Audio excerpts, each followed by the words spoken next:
I've heard about owner financing a lot on the buy side. People are always talking to sellers about potentially owner financing an investment they're interested in, but I don't hear about it as much on the sell side, what you're doing. So could you kind of walk me through like the numbers on a typical deal? Like how does the mechanics of this work? You buy it for X and then you're the bank. You gotta know how to size up your deal before you can even make an offer. So what can you sell a house for?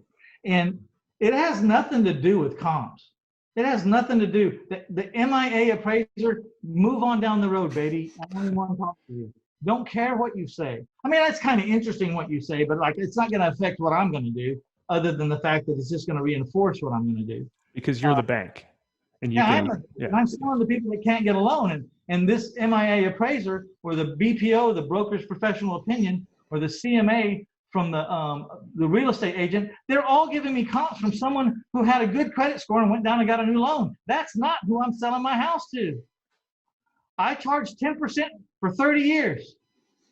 The only thing is I pick a price point, and I pick and I got a formula that I back into the rents to establish my price, so that my house is about the same, give or take $100 per month, as the rental across the street. I have a 3-2 with a 2-car garage. Right across the street is the same floor plan but flipped and in different color paint, and it's written for $1,200 a month.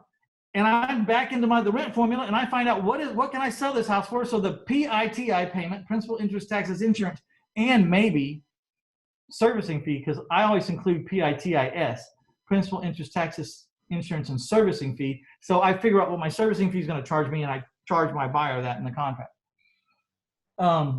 Bam, one set of work not having to be done by me and having to be paid for by me. So that the guy that's renting for $1,200 says, why the hell am I renting? That payment on that guy's house, I can own that house for $1,200 a month. I'm renting over here. The only difference, the only separator being, do you have a down payment? Because I require at least 10% down. I average 12% down. By the way, I averaged 9 days on the market in the last 350 houses before COVID. I'm still selling houses, but not quite as fast right now. Still getting great down payments though. Nice. So here's the formula. You guys ready? I invented the OFV, the owner financed value. There's the ARV and there's the Mayo, and perhaps Mitch Stephen invented the owner finance. I've not had anyone dispute me yet, but you got to copyright it. Yeah, right. Let's say the rent is $1,000. Don't split hairs over the numbers or the smallness of the numbers or compared to your city or whatever. Just go by the theory. We got the rent, and underneath the rent, put $1,000 minus parenthesis property taxes plus property insurance monthly. Okay, monthly property tax plus monthly insurance, close parenthesis. So under property taxes, put $100. Under property insurance, put $50 per month. So you got $1,000 rent coming in minus $150 of property taxes and property insurance. Times 115.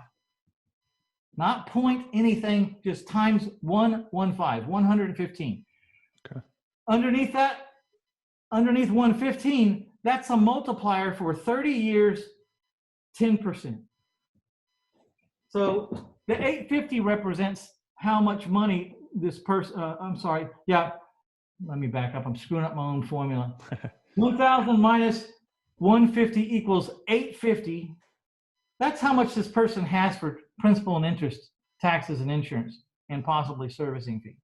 Okay, that's what's left over, because out of the 1,000 they're paying, the tax guy owns some of it, the insurance guy owns some of it, so that's all he's got left for principal and interest is 850 times 115.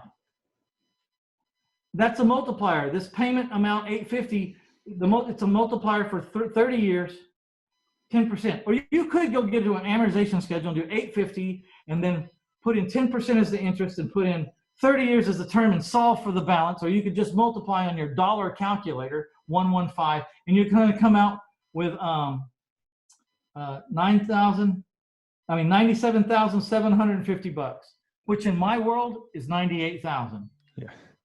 I always round off, and I always round in my favor.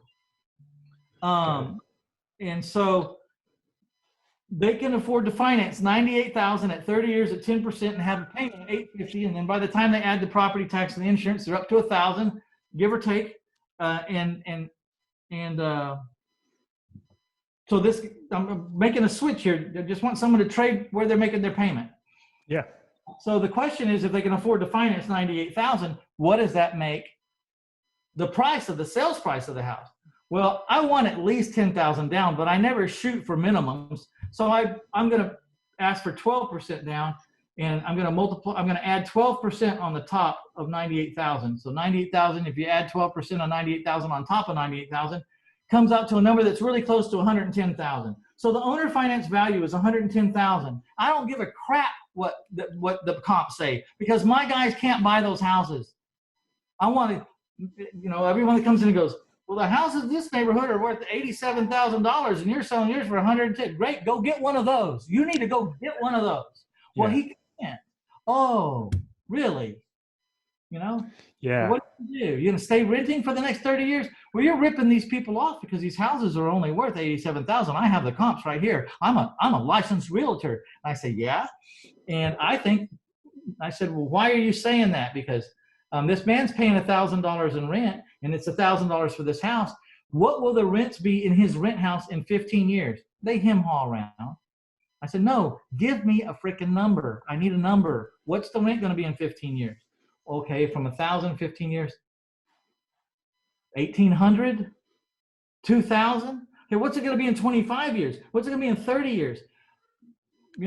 This guy's payment's fixed. Yeah. And it's the same payment he's making now. And he gets all that appreciation for that 15, 20, 25 years. What's the landlord giving him? How much of this appreciation is the landlord giving this guy? See, I'm not screwing this guy. The landlord's screwing the hell out of this guy. That's my argument. Yeah. And so, he's paying, basically the difference in what he's paying is because of the financing. He's paying extra to. It's like a tote your note car lot.